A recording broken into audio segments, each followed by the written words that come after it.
5 मार्च को युवा राजद द्वारा चौपाल का कार्यक्रम पटना के मिलर हाई स्कूल मैदान में आयोजित है।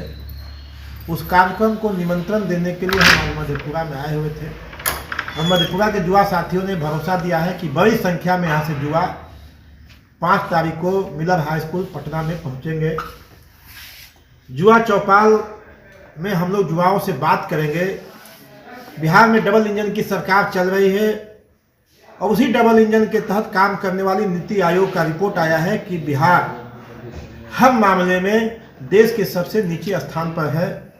नीति आयोग जब कोई घोषणा अपना डाटा जारी करता है तो उसके पहले 169 उसका पैरामीटर है और उस 169 पैरामीटर में सभी में बिहार जो है पीछे है। चाहे पढ़ाई हो, दवाई हो, कमाई हो, सुनवाई हो, सिंचाई हो, सड़क हो, बिजली हो, पानी हो, परिवहन हो, हर मामले में बेरोजगारी हो, गरीबी हो, पुलिस का आतंक हो, भ्रष्टाचार हो, सभी में बिहार जो है अव्वल है, कहीं पीछे है, अव्वल है। तो उससे बिहार के जिन लोगों को बिहार की जनता ने 20 वर्षों से ताकत दिया, जिनकी जवाबदेही बिहार को आगे बढ़ाने की थी, आज बिहार बदहाल है। आज बिहार जो है सिसुक रहा है, आज बिहार पिछड़ा हुआ है। इसे कैसे आगे निकाला जाए? दुनिया जानती है, पूरा देश जानता है कि जब जब युवा लड़ाई लिया है देश में बदलाव आया है। बिहार के युवाओं को भी हम लोग ने बदलाव के लिए, नया बिहार बनाने के लिए, विकसित बिहार बनाने के लिए, किसानों को चेहरे पर खुशहाली के लिए, गरीबों की गरीबी दूर करने के लिए क्या रणनीति अपनाई जाए, किस तरह से काम हो, इसके लिए हम लोगों ने पटना में युवा चौपाल बुलाने का काम किया है। यहाँ से भारी संख्या में लोग जाएंगे और हमारे नेता आदरणीय तेजस्वी यादव जी उस कार्यक्रम का उद्घाटन करता है। आप सबको मालूम है कि तेजस्वी जी को अल्प समय में काम करने का मौका मिला और जब तेजस्वी जी याद होगा 2020 में आपके बीच में आए थे, उन्होंने कहा कि हम सरकार हमारी बनेगी, हम सरकारी नौकरी देंगे। जब यह बात उन्होंने कहा तब बिहार के तत्कालीन मुख्यमंत्री माननीय नीतीश कुमार जी ने तेजस्वी जी को गाली देने का काम किया, तेजस्वी जी के पिताजी को गाली देने का काम किया, उनके माताजी को गाली देने का काम किया। लेकिन बिहार में राजनीतिक परिस्थितियां बदली और महागठबंधन की सरकार बनी और अल्प समय में वही तेजस्वी जी जो मुख्यमंत्री गाली देता था उसी मुख्यमंत्री से 5 लाख सरकारी नौकरी बंटवाने का काम किया। उसी मुख्यमंत्री के अध्यक्षता में कैबिनेट से हमारे नेता आदरणीय तेजस्वी यादव जी ने 3.5 लाख नौकरियों को प्रक्रियाधीन बनाने का काम किया। उसी मुख्यमंत्री का जो मुख्यमंत्री तेजस्वी जी को गाली देता था उसी मुख्यमंत्री से हमारे नेता आदरणीय तेजस्वी जी ने जाति का जनगणना का सर्वे कराने के बाद अति पिछड़ों का आरक्षण 25% बढ़ाने का काम किया, पिछड़ा का आरक्षण 18% करने का काम किया, दलित का आरक्षण 20% करने का काम किया, पंचायत प्रतिनिधियों का मानदेय बढ़ाने का काम किया। वर्षों से लंबित ऐसे डॉक्टर जिनको गरीबों की सेवा करनी थी वो एन केन पर 20 वर्षों से फरार चल रहे थे, सबको एक साथ 700 ऐसे डॉक्टरों को बर्खास्त करने का काम किया।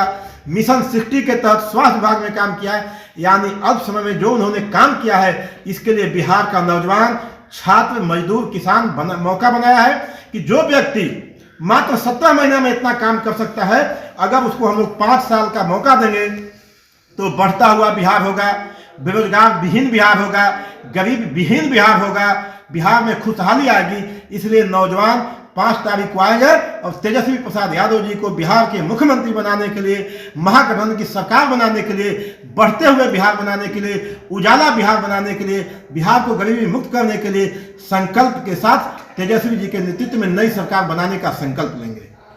ये सामाजिक न्याय के योद्धा आदरणीय लालू प्रसाद जी के आदेश से युवा आदर्श बेरोजगारों के सबसे बड़े हमदर्द तेजस्वी प्रसाद यादव जी की यह संवेदनशीलता है कि हमारे यूथ आरजेडी एक बड़े काम में लगी हुई है और युवा चौपाल ये महज रैली या जुलूस नहीं है। यह इस देश में नफरतवाद, संप्रदायवाद, जहाँ पूरे सामाजिक व्यवस्था को, हमारे खाते को ख़त्म करने पर तुली हुई है, ऐसे गंभीर समय में युवा चौपाल एक महत्वपूर्ण आयाम होगा पार्टी का, संगठन का, यूथ संगठन का। तो ये बात तय है कि हम लोगों को, हमारी पार्टी सब समाजवादी विचार से लैस है। हम सामाजिक न्याय और समाजवाद के पक्षधर हैं और उसी टीम के हम सभी कार्यकर्ता हैं और हमारा शीर्ष नेतृत्व है। हमारी चिंता है कि देश में नफरतवाद, संप्रदायवाद फन न फैलावे, उसे उसके फन को कुचल के रखना है। और ऐसी परिस्थिति में जहां जिस देश में ये समझिए कि इंसान को अछूत बनाया गया और अछूतों को आज भी मंदिर में प्रवेश से रोका जाता है। राष्ट्रपति रामनाथ कोविंद तक को 2018 में सपत्नीक गए तो उनको मंदिर में प्रवेश से रोका गया। अभी मौजूदा राष्ट्रपति जी हैं, उनको संसद भवन के उद्घाटन सत्र से अलग किया गया चूँकि वो आदिवासी समाज से आती है। और हमारे 2014 में जीतन बाबू मांझी थे, वो माननीय मुख्यमंत्री के पद पर रहते हुए जब मधुबनी के दुर्गा मंदिर में पूजा करा करके लौटे तो मुख्यमंत्री थे, पूजा तो कर लिए, लेकिन जिन पाखंडियों ने गंगा जल से धोकर के उसको पवित्र करने का प्रयास पवित्र किया, इस तरह की मानसिकता के लोग देश पर हावी हैं, जो इंसानों को अछूत बनाते हैं। तो इसलिए इसके खिलाफ जंग है। सामाजिक न्याय और समाजवाद की यही पहचान है और इसके खिलाफ हम लोग अंतिम संघर्ष उसको समाप्त करने तक, उसके फन को कुचलने तक हम सभी लोग इसमें लड़ाई लड़ेंगे। और यूथ आरजेडी अब इस काम में लगी हुई है। आप ये देखिए कि जनसुराज वाले हैं, आपको हमारे अध्यक्ष जी बोले होंगे राजेश साहब बहुत मेहनत कर रहे हैं, तो जनसुराज वाले हैं वो क्या किसका टूल्स बने हुए हैं। आप स्पष्ट तौर पर कि कोई भी सत्ता सियासत के खिलाफ जंग होता है।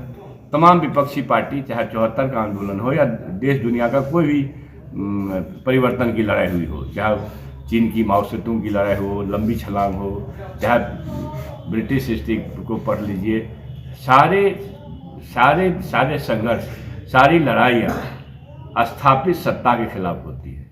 नफरत, और अभी जब देश में मौजूदा शासन नफरत और संप्रदायवाद को हवा देने में लगी हुई है, इंसानियत को कमज़ोर करने में लगी हुई है, मोहब्बत एहतराम का माहौल बिगाड़ रही है, ऐसी परिस्थिति में जहां सबसे ज़रूरी है कि ऐसे संप्रदायवादी लोगों को ख़त्म करने का, ऐसे संप्रदायवादी लोगों के खिलाफ मुहिम चलाने का, ऐसे में एक जनसुराज आया है, वो हमारे नेता को गाली देते हैं, हमारे सामाजिक न्याय के योद्धा लालू जी के खिलाफ बोलते हैं। तो भैया आपका संघर्ष किससे है? आपका संघर्ष होना किससे चाहिए? तो जो संघर्ष होना चाहिए सियासत के कारनामे के विरोध में, अभी क्या है? अभी पूर्णिया में घटना हुई रघुवंश नगर थाना में। अब समझिए कि दबंग दरिंदों ने अति पिछड़ी जाति के नाबालिग लड़की के साथ बलात्कार किया और फिर उसका कत्ल भी किया। हमारी पार्टी पूरी टीम लेकर के वहाँ गई थी। इस तरह की घटना रोज हो रही है। मतलब अपराध हो, चाहे बलात्कार का घटना हो, संज्ञेय अपराध के सारे पैमाने टूट गए बिहार में आकर के। और साहब सबसे निचले पैदान पर, अध्यक्ष जी बोले होंगे, सबसे निचले पैदान पर विकास में बिहार पड़ा हुआ है इस देश में। और साहब आप लड़ किसके खिलाफ रहे हैं? तो ये जनस्वराज वाले ये टूल्स बने हुए हैं बीजेपी संप्रदायवादी नफरतवादी पार्टी का। इससे परहेज करना चाहिए हमारे युवाओं को और इस राज्य की जनता को। ये ऐसे जो संप्रदायवादी नफरतवादी शक्ति का टूल्स बना हुआ हो, उसका पिछलग्गू बना हुआ हो और सामाजिक न्याय और समाजवाद की धारा को कमज़ोर करता हो, उसकी पहचान करके उसको अलग थलग करना चाहिए।